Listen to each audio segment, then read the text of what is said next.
It is the best seller's market that we have ever seen in the history of Canada.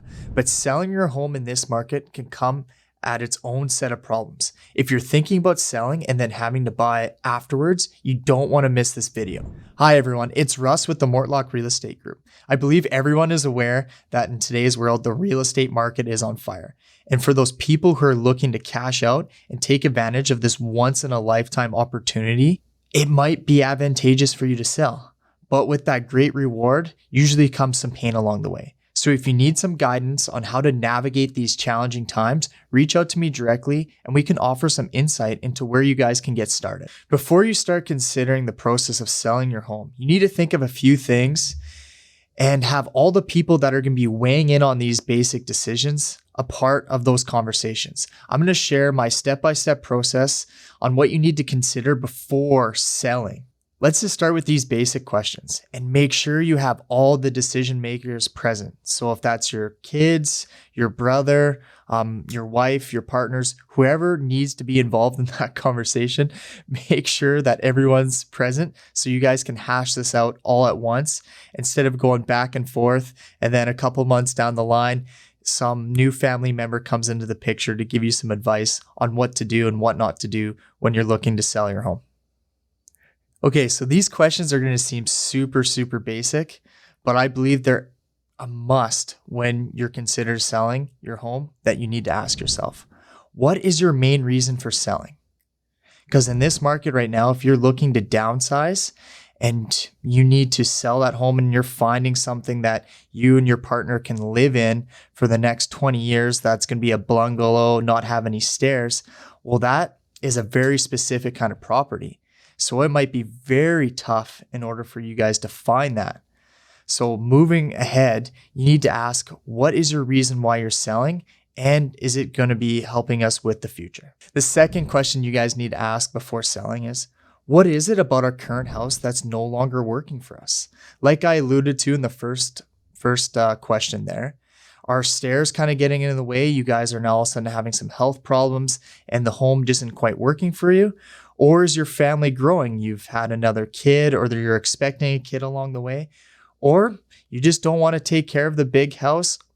There's multitude of different things that can consider you into selling, but let's really dive into what's not working with your current home. So when you go to find that next one, we can pinpoint that early on. Question number 3 that you have to ask is, when you do sell, where are you going next? Do you plan on staying in the same city you are currently, or are you going to be relocating closer to family or friends? Make sure you know exactly where you're going to be moving before you actually put that for sale sign in front of your house. And then the final and last question you and all your family needs to have, right now, currently, am I in a stage of my life where I can handle all the extra stress of selling a home? Because the reality is a real estate transaction is never easy. So if you got a couple kids and you're expecting another one and you're busy getting 2 of them to hockey practice or getting them to school, are you going to be able to take on the extra responsibility of staging your home, going through showings, then in the process of going to look at homes? These are all things you guys need to talk internally with your family before you proceed with considering selling, because the hassle of it may not be worth what it's going to do to your family life. Okay, then after you've had all those conversations with your family members, the next step is find out how much your home's worth. So this is always a pinpoint of exactly where you want to start, because then you'll be able to see exactly where you can go and what you can afford. So reach out to your local real estate expert or realtor who can give you an appraisal on what your current home's valued at. Step number 3, I always say, let's go out and do an exploratory tour. And the reasons for this is it actually brings us the best insight on what to do when you sell your house. You'll go see what's working, what you like about certain houses, what you don't like they did with the furniture or how they presented the property. And then we'll actually be able to see what type of home and the value is that you're going to be looking for. Because the reality is right now in the current market with this super low inventory, if you're looking for that specific downsize or townhome with no stairs, well, those are few and far between. So why waste your time of selling your home without being able to find the next one? So let's explore those options early, and then we'll have great insight when it comes to actually putting your house for sale. Okay, so next step is let's talk strategy. So there's a few different options that we can do and explore in order for you to get into that new home. Because right now, with the way the market is, it's probably going to be a lot more challenging to buy than to sell.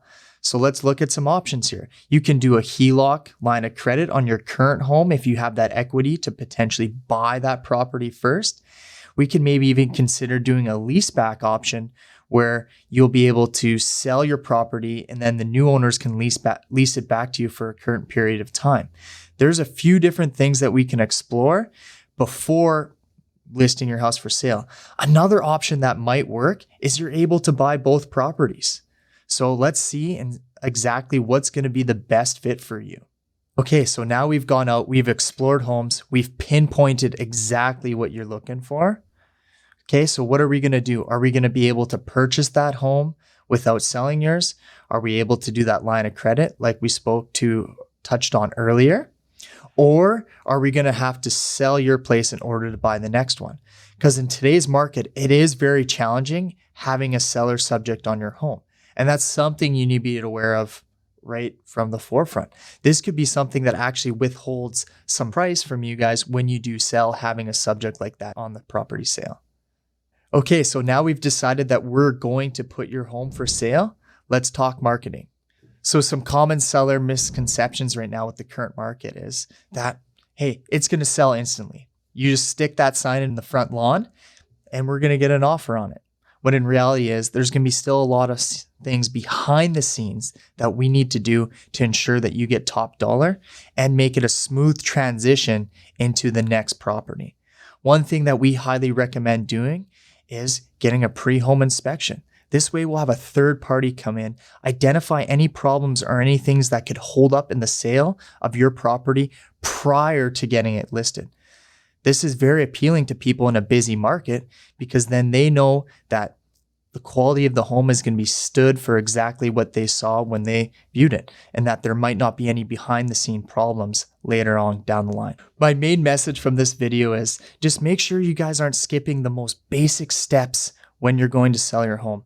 There's a lot of stuff that we can do prior that's going to help time and save you guys in the long run so it's not such a frustrating process. Because right now, the current market, it is challenging. It doesn't matter if you're only looking to sell or buy. There's going to be some hiccups and there's things that we can do prior to make this a more enjoyable process for yourself. Almost all these questions seem very basic, but a lot of sellers are forgetting a few key details about what to do during a real estate transaction.